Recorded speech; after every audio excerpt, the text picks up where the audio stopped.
Welcome back to the channel. I am back with my first pickup of 2025, although technically this is a pair that I got last year. So today what arrived is my pair of the Air Max 1 x QUICKLOOK Poly. It's a pair that were released last year and you had to pre-order them, so they've only just arrived. I can't remember what the lead-in time was. I think maybe 8 weeks or maybe even 12 weeks, I can't remember. So I want to give you my thoughts, my feelings, whether it's a pair you kind of want to pick up, sizing, price. They are interesting, the release was interesting, and in hand they're interesting as well. Right, let's talk about the pair itself.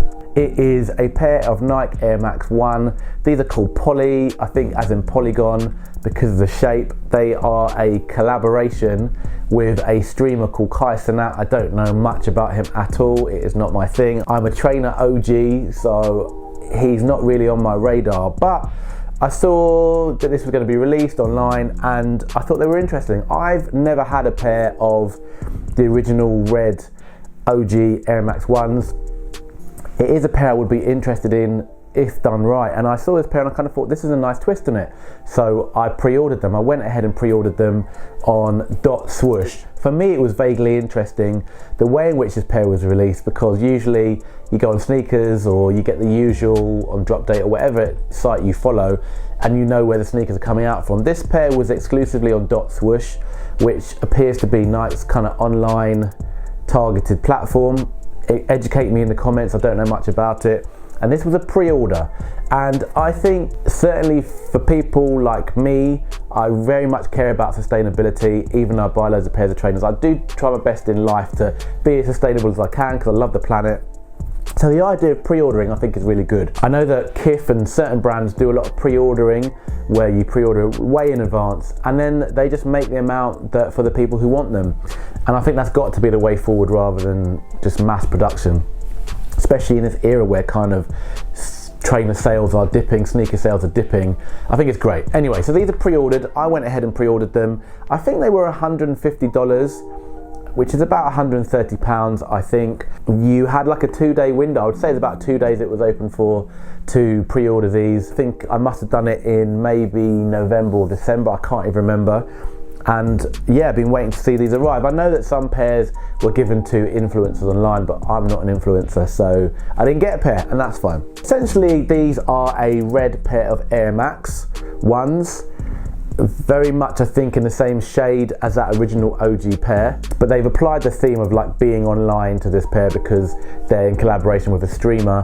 So they have this kind of boxed, polygon, squared out, 8-bit pixel look all around them. I think that's a nice play on this trainer. So you'll see that throughout the trainer. The place where you kind of see that the most clearly is on the tick, what we call the tick, but is known as the swoosh. The swoosh is boxier than it normally is. You have this sort of pixelated look around the trainer, so it's not completely white, it's grey in parts, and you have this merging with this kind of blocky, pixelated look.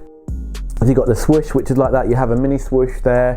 You have some blocking around the trainer, and where it would normally be circular, you'll find that these are squared.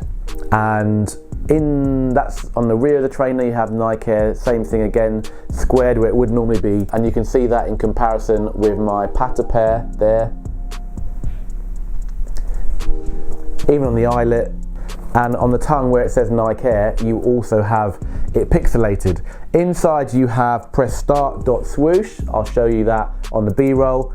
And behind the tongue it says rated by .Swoosh E for everybody. So there are lots of nice touches with this trainer, and the question is it a pair that you need to pick up? There won't be lots of pairs available, which will probably drive demand up, which is not good if you're trying to buy them now, probably earlier. I'm not sure. We'll see how when people start getting their pairs in, whether they'll keep them or not. I'll just tell you about what I think. They're a nice pair of trainers, without a doubt. Slightly different. Disappointing in hand for me, personally. I was hoping for better materials and a little bit better execution. That really is my only issue with this pair of trainers. I think there are no glue stains, there are no QC issues at all with them. I love the colorway. I think this is a classic colorway, and just this red in itself. If I was an Air Max 1 fan, I think I'd be all over these regardless. The price is okay, they're not particularly expensive for a collab. They're pretty much the price of a GR pair of Air Max 1s that haven't gone into sale. I think when you've been spoiled with pairs like this is the chlorophyll pair from last year, the 20th anniversary Pata chlorophyll pair. Flawless execution in my personal opinion in terms of materials, lovely leathers here, lovely denim, and the shape is also fantastic on these as well. And they're a collab with a brand that, you know, do really good work with Nike.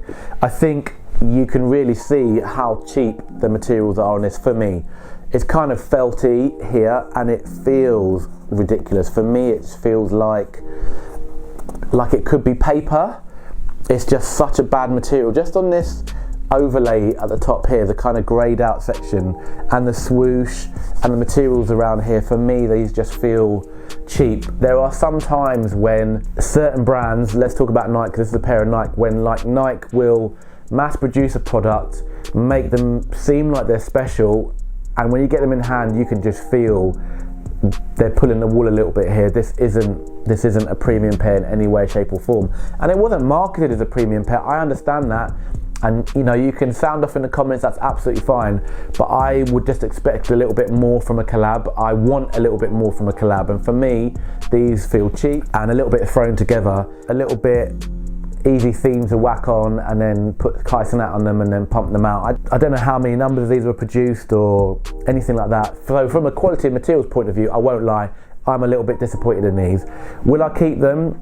I don't think that I will. I'm not sure yet. I haven't really worn them on feet. I'm going to throw them on foot, see what they look like, but I just am not that big a fan of Air Max 1s to keep a pair that I feel is substandard. Just like the fact that they were kind of a nice play on the OG, and I think I would probably wait and see if Nike will re-release these with, you know, attention to detail, and I would rather just get the OG and I'd be happy with that. These aren't the alternative that I had expected. Sizing wise, these fit true to size. I tend to go half down on my usual Air Max size, so for me they're a UK 10.5, 11.5 US. That's the size I go for in my Air Max 1s, and that's the size I went for in these, and they fit perfect. So that's half down from my Air Max 90 size, but the same size as my Air Max 97 size. So if that's any help, then hopefully that can support you in buying them. In summary, I think this is a nice pair of trainers, and many people will have these and be very happy to have them. I think the toe box shape isn't the best, but it's also, when you put it side by side with the Patas, it's comparable. I don't know, it's something maybe about the kind of gradient of the slope that I think is not as good as these as is on the Patas.